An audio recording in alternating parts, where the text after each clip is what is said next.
Hey everyone, this is the Black Manga Critic here with the first ever review for the channel. And today I'm going to be reviewing Hunter x Hunter Volume 1. Now, as I told you in the last video that I put up on this channel, which was my first ever video, period, I've already read Hunter x Hunter. I'm caught up with the manga. I've watched both versions of the anime, the 1999 version, some of the OVAs that came out after that, and the 2011 version. So don't worry about, letting me know if things are going to be happening later, because I already know they're coming. All right. So what I really want to do with this review is sort of go through three particular things pertaining to the first volume. I'm not going to be talking too much about things that well, if at all, I'm not going to be talking about things that happen later on in the story, just because I think that, I want individuals who haven't, been introduced to Hunter x Hunter at all, to be able to watch this review, to be able to, and then analysis, and be able to get something from it if they so choose to.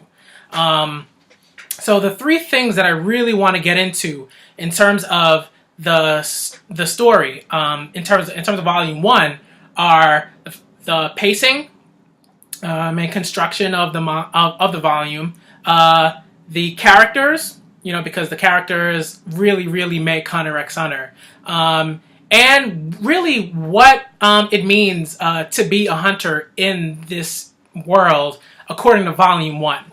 The first thing I really want to talk about is pacing, because I think that in terms of the writing and the character introductions and the construction of the chapters and what the chapters do for this volume, I think that Togashi is really great at, just getting us through things that need to be got through, right? So when we're thinking about, let's say, a first volume of, let's say, a shonen battle manga, you want to get to a certain point relatively quickly, right? Especially if it's 8 chapters. Let's say if Togashi's spending 3 or 4 chapters and Gon is still on Whale Island, that's a problem. So we really need to see Gon, progress a little bit. He doesn't need to, become a hunter after 3 or 4 chapters. That wouldn't make any sense. But we do need to see him go about trying to take the hunter exam, right? And Togashi does a really great job of starting off the story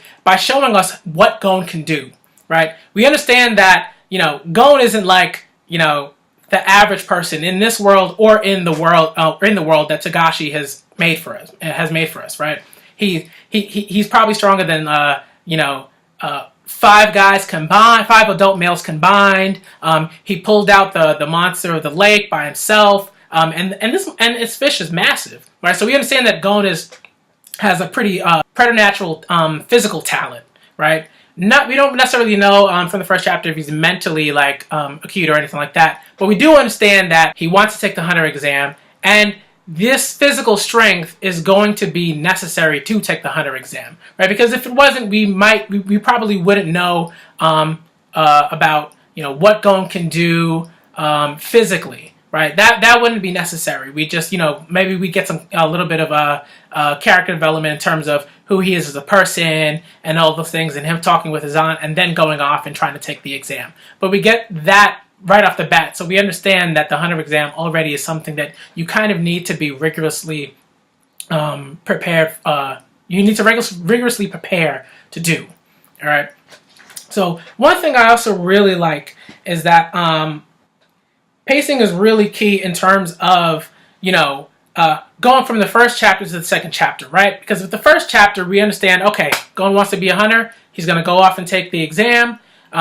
We get a little bit about who he is, and then almost immediately we get Gon going to take the first part of the exam, right? Because we understand later on that the first part really isn't him getting on the boat and doing all the stuff that he does on the boat. But we do understand that this is an important part of taking the hunter exam, right? Because the captain is saying, okay, I have to analyze and rate the people that are on my boat and all of these, people that are hoping to take the hunter exam. So he's also really an intricate part of the pacing, right? He takes out, a ton of people that want to take the exam almost immediately, right? All these people, they're sick, they're on the boat, They don't know what to do. They're scared. Some of them get on lifeboats and get off the damn boat because they don't want to die for an exam that now they feel is really ridiculous. And then the only people that are left on the boat are Gon, Kurapika, and Leorio. And that's also something that's really important because the boat and the captain act as catalysts for introducing these characters immediately, right? We don't spend 3 or 4 chapters, waiting until we meet other characters that are particularly relevant. So I want to say Togashi also does a really great job of making sure that once they get off the boat, they move right into the next part of their exam, right? There really isn't much waiting time. We understand that we want to get to, more sort of meatier parts of the exam as quickly as possible. And Togashi understands that we want to know what this hunter exam is all about. And we also will just, we want to know what's the big whoop about, in terms of hunters. Why should we care about hunters? Why should we care about Gon wanting to be a hunter?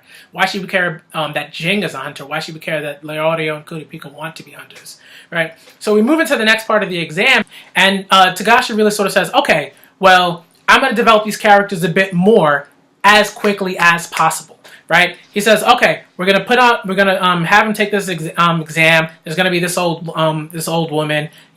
She's gonna posit some questions that are, ethically and morally abstract, right? And Kurapika, he also says that, right? And so when they do have to answer the question, it turns out that they don't have to answer the question, right? And that's great because if they don't have to answer this question and they don't have to go through a whole, spiel about thinking about the moral complexities of blah, blah, blah, then it's much easier for us to move into the next part of the exam. One thing I really love about this part of the exam is that there is a real way in which Togashi does sort of like a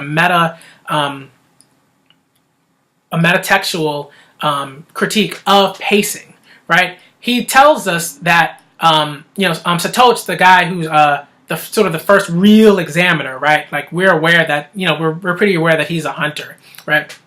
And he's telling us that the characters need to keep up, right? And in one sense, we also need to sort of be aware of the pacing. We need to make sure that we're keeping up with the character development that's happening amongst the protagonists. And at the stage, we also have 2 more protagonists, right? We have 2 more protagonists. We have Killua, who, is very mysterious, very interesting, and Hisoka, who's probably even, maybe not necessarily more mysterious, but he's definitely much more interesting in some ways.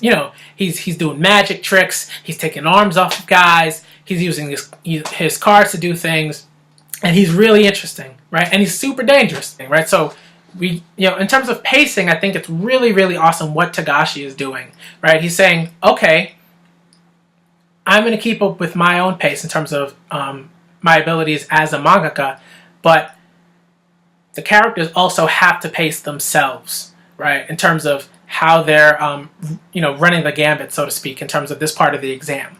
I guess the second point that I really, really sort of want to get into are the characters. Again, I think I've, already started to get into that a little bit. But I think that the pacing is, the pacing argument that I'm sort of positing moves into my sort of critique of the characters and analysis of the characters and things of that nature. At least the characters that really matter, right? As far as the first volume is concerned. And I would say those characters, in a general sense, are, right, Gon, Leorio, Kurapika, Killua, and Hisoka, right? Those characters really matter. They're being developed in different ways, and you want to know what they're about. And I think that, Togashi does a really great job of saying, okay, generally, if you're going to be a character in this manga, you're probably going to have to be some hot shit, right? You can't be Aunt Mito chilling on Whale Island, cooking for Gon, taking care of Gon, not really doing much. I don't know how physically capable she is, but she's definitely not as physically capable as these people that are taking the Hunter exam. And that's what this first volume is all about, the Hunter exam. So when Togashi's introducing these characters, it's really, really important that he showcases how physically capable they are, right? And that's part of, and in some ways, it's also a part of their character development, right? Because they need to be physically capable to just to sort of exist in these parts of the exam, right? They need to be able to say, okay, I can, run kilometers, I can, fight off, magical beasts, I can, stay on a boat and not die in a crazy, sea storm. One thing I also want to say in terms of character development is that the interaction between these characters really matters, right? Because it's not, Togashi's not about, oh, I'm going to have this character do something over there, and this character's going to do something over there, and this character's going to do something over up there, or whatever, right? He's all about the interaction. So every character that matters is always interacting with other characters that matter, right? So this is why he makes sure that he introduces these characters early, because interaction is important. You need more characters that can interact. So what do? You present them early. So Leorio and Kurapika's conversations really develop both of their characters in terms of how they think psychologically, who they are in terms of emotional investments, things of that nature. So it's let's say during the boat ride, we understand that Gon really cares about people because he's passing around herbs. He's taking care of people, right?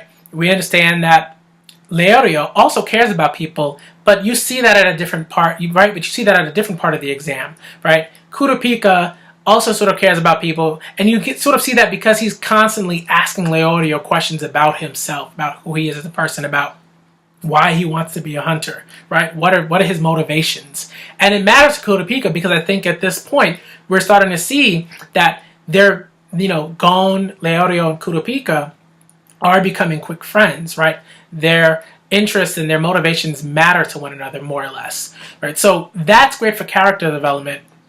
Because not only do we understand that Leorio, Kurapika, and Gon have their motivations, but we understand that they want to be friends with particular people, right? Like they're constantly hanging around one another because they sort of have good vibes about themselves, right? They really want to pass this exam, but they want to make sure that morally they're doing it the right way. And how what better way to do that than to be with people who aren't so morally ambiguous necessarily, with people who are sort of noble in the sort of sense that Kurapika is thinking of.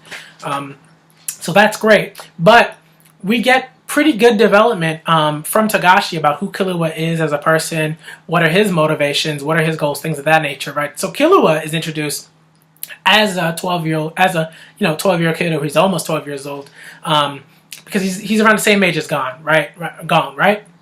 And so immediately we have Killua and Gon, who are relatively the same age, right? And because of that, there's a sort of parallelism that's going on with these two characters. We understand that, okay, this is going to be something. They're probably going to be fast friends, and we're probably going to see a sort of duality that occurs in terms of their personalities, the way that they make decisions, their own character developments, right? So we get that. And we also understand that Killua is almost sort of a polar opposite to Gon, right? Gon is, happy-go-lucky. He wants to talk to all the people. He wants to, become a hunter. He wants to become, not a heater, he wants to become a hunter, right? And meet his father, Jing. And he's really straightforward about it. He's a straightforward guy. He loves people. He loves talking with people. He loves learning about certain things. He's open. Killua, not so much. Killua is, probably the one thing that is similar about Killua is that Killua wants to have fun. Killua is also sort of a fun-loving guy. He took the hunter exam because, not necessarily because he wants to be a hunter, but because he wants to have fun, right? He wants to have fun. He wants to have a good time. But he's not having a good time right now because apparently the hunter exam is, tedious and boring, right? Compared to the life that he's currently leading outside of the hunter exam, But we also understand that Killua isn't, easygoing in the same way that Gon is easygoing, right? Killua is easygoing, but he tells Gon during the third part of the exam that, hey, like, I'm pretty similar in terms of, Hisoka's kind of murderous, bloodlust and all of that, killing intent and all of those things. He's pretty similar. He's, so we get the idea that, oh, Killua's probably a killer, right? So we get that. And that's really interesting because now we're thinking, okay, he's a 12-year-old kid. He's been killing. What's going on with his life? We want to know more, right? We want to know more about Killua's family. We want to know more about who he is as an individual, how he got to be, the sort of guy that takes pleasure out of killing others, why, he finds the hunter exam so boring, why he's so also preternaturally talented, right? We understand that he's preternaturally talented because he's running around, doesn't need a skateboard, he's 12 years old, he's keeping pace. Him and Gon are probably the first people to finish the job, right? They're the first people to finish, so you know that they're immensely talented. So we get that, right? Now we can go into, a little bit about Hisoka and his character development. So Hisoka's the guy that's really genuinely interested in strictly having, sort of a whimsical time, if you will, right? Hisoka's very much so about the flair, the magic, so to speak, taking people's arms off screen or whatever, and generally, he's not so much a character that's getting character development, right, in the sense that the other characters are getting character development, right? We don't necessarily know what his motivations are, why he necessarily wants to take the hunter exam, outside of, okay, because I want to become a hunter, I want to get the license. Even characters like Tonpa, I want to think Tonpa, the Kiriko, right? Characters like those get a little bit more development than Hisoka, right? Tonpa, we know his motivations. Tonpa is a character who wants to crush rookies, right? That is his motivation. That is his, that's his goal going into the hunter exam all 35 times, right? That's what he wants to do. So we get that. We understand why Tonpa's doing what he does. It's not necessarily, even if he is like necessarily a bad person in that sense, we understand that he's got motivations, he's got goals. His character develops as the sort of jog goes on. The Kiriko have a family unit, right? It's not just that they're magical beasts and they're interesting and they're cute and all these things. They're a group. They care about one another, and the way that they practice the exam sort of shows that, right? Every family member has like a particular way of testing the examinees, right? Like they have that. So that's really interesting in terms of character development. We sort of know why, what they're doing in terms of taking the exam. We understand those things. We understand that they have different personalities. That's really fascinating. And we understand that they love Gon because Gon treats them like sentient beings, like people, right? And so that tells you that maybe, there are people who probably don't treat the Kiriko like, people. They probably treat them like beasts, right? Like creatures, like people who don't have, minds of their own or whatever. And that's really fascinating because that's a sort of, not necessarily a motivation, but it's a character trait of theirs that they, are looking for people that, will treat them the way that they should be treated. We get, the last character sort of that I want to talk about, I think is really interesting in terms of pacing, is the guy Nicholas, who is, taking the exam. He's the hotshot guy. You've met him, all throughout K through 12. He's the guy that thinks he's the best of the best of the best of the best of the best, right?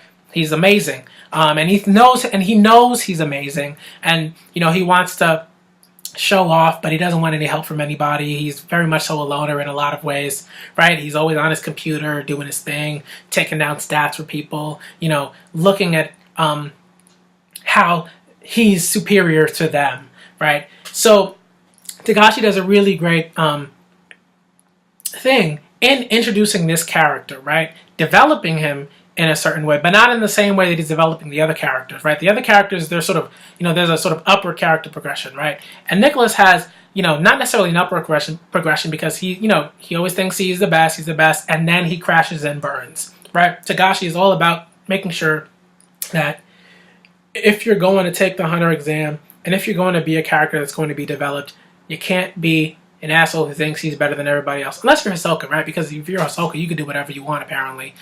Throw cars at people's heads, attack the examiner, whatever, right? But Nicholas is a character that really depicts the way in which Togashi is sort of saying, okay, it's not about who you are as an individual, but it's how you interact with the characters within the story, within your, general vicinity, right? Because he doesn't really want to interact with anybody. And if he does, he only interacts to make sure that he's telling people off, right? Saying, oh, you're not very good, you failed 35 times, blah, blah, blah. And, I'm looking at all these stats, and all these people are pretty good, and I'm going to pass the exam, and I'm going to be the best. But he crashes and burns very quickly, right? He realizes that, whoa, you can't just, go in, gung-ho, take the exam, and pass. It doesn't work like that.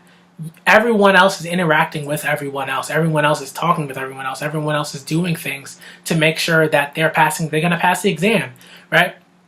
Even Hisoka is like interacting with characters. Yeah, he's trying to kill them off. He's trying to hurt them, but he's generally interacting, right? He's doing his thing. He's doing what he has to do as a character, right? Tonpa's doing the same thing. Even though he's trying to crush rookies, he's interacting with the characters, right? And in the way, that interaction adds to the character development, right? Because we don't know much about these characters unless they talk with one another, because they don't reveal much about themselves unless they're talking with other people. That's how stories work, right? Like, that's how narratives work. That's how character development works, right? No, every character isn't talking in a vacuum, right? Every character is talking with one another. That's how we get to know them. So I guess I want to say the third thing that's really sort of interesting in terms of the story is being a hunter, right? What does it mean to be a hunter? Why is it so important to Tagashi's story? Because the title of his story is Hunter x Hunter, right? So we should assume that being a hunter is pretty important, right? So we get that. And we understand that, being a hunter allows you to do things that normal people just wouldn't be able to do, right? If you want to earn a ton of money, if you want to find treasures, if you want to hunt down animals, if you want to hunt down criminals, get a hunter's license. You'll probably be able to do that stuff. And at first it seems like, oh well, why don't you just become a cop, or become a game hunter, or work at a jewelry store, or something that would basically allow you to do what you want to do without the hassle of taking the crazy ass hunter exam. But we understand that, being a hunter really allows you to move up in the world much more quickly than, these other professions would, right? In the other professions, you always have these hoops that you got to jump through. Maybe you have to go to school, then you got to do, a residency or some period where you have to be an intern or something like that. And then you finally get to be whatever it is that you want to be at full capacity. Hunter's license really just allows you to sort of bypass most of that stuff for the most part, and just sort of say, okay, I want to get, ready as quickly as possible for this occupation that I want to do. We also understand that Jing is a hunter that's, pretty damn powerful, right? We understand that there are ranks in terms of the hunters. We understand that there's, the highest rank is a triple star rank. And that he's a double star hunter. So, he's pretty hot shit, right? We understand that Jing is hot shit. He could be a triple heart star hunter. He has that talent, right? So we understand that being a hunter, generally allows you to do things that you wouldn't normally be allowed to do. But within being a hunter, there are, right, levels to it, right? It's not just that, if I become a hunter, that's the end of it, right? There's a lot of work that you have to do that. And Tagashi's really sort of saying that, this is going to be an interesting part of the narrative, being a hunter. So one thing I think that, is really interesting is that he sort of says, okay, number one, being a hunter is physically demanding, right? All these guys are physically fit. They can do the things that they want to do for the most part in terms of, jogging, dozens of kilometers, have the mental faculties to, find where to take the exam and things of that nature. And so that's fine, right? So that's just the bare, requirements, right? And the second sort of requirement is, basically, there aren't really any secondary requirements. If you are physically and mentally capable of taking this exam and you can find the exam site, take the exam, right? And, go for broke. It seems that the most interesting thing is the levels to being a hunter, in the sense that, right, there are sort of, right, we also know that, we always know that in shonen battle manga, right, there are always levels of power, right? there's a Goku. If you ever read Dragon Ball, Goku as a kid is pretty powerful, but he's not nearly as powerful as he is right now in Dragon Ball Super, right? I mean, he's literally getting to God status, right? So there's that. But as a hunter, we get a real good hint of in terms of the strength of hunters, where you sort of have to be in order to be a decent hunter at all. And we get that in the interaction between Hisoka and Satotes, right? So the flesh-eating apes, in the swamp part of the exam, are trying to trick the examees into thinking that Satotes is not Satotes, right? They're trying to convince the examees to kill Satotes so that they can eat Satotes, essentially, right? And it's gruesome and blah blah blah and whatever, but what's really interesting about that is the fact that Hisoka has no intentions of playing along with these apes, right? He's all about having his own fun and being whimsical, right? And being murderously whimsical, but whimsical. So he kills off these flesh-eating apes, and then he tries to shoot a few cards at Satotes, and Satotes catches the cards. It's very important that Hisoka says, "Oh well, a simple hunter could have caught those cards that I threw, right? A simple hunter could have dodged those cards or whatever, and it wouldn't be a problem."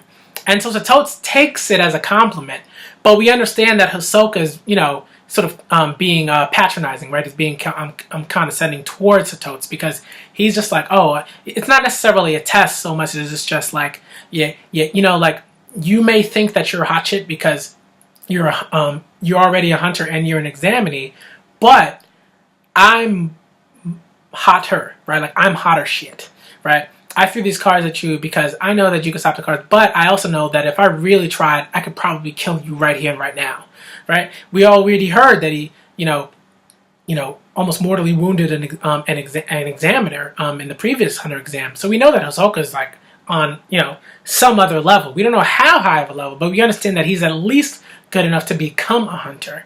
Whether or not he's like at the same level as someone like a Jing, we're not sure. But we do understand that there are levels to these things, and even characters who aren't yet hunters can be as good physically and mentally, if not better, than people who are already hunters, and maybe even people who are good hunters, right? Satoshi is an examiner, so he's probably a good hunter, but it doesn't matter because Hisoka's like, you ain't that great. And that's something that I think is really interesting, right? Like being a hunter isn't just, about being able to do a job or things of that nature. There's real, probably development in terms of, who you are as a person, but also, physical and mental requirements, right? If you're not at the level of at least Satotes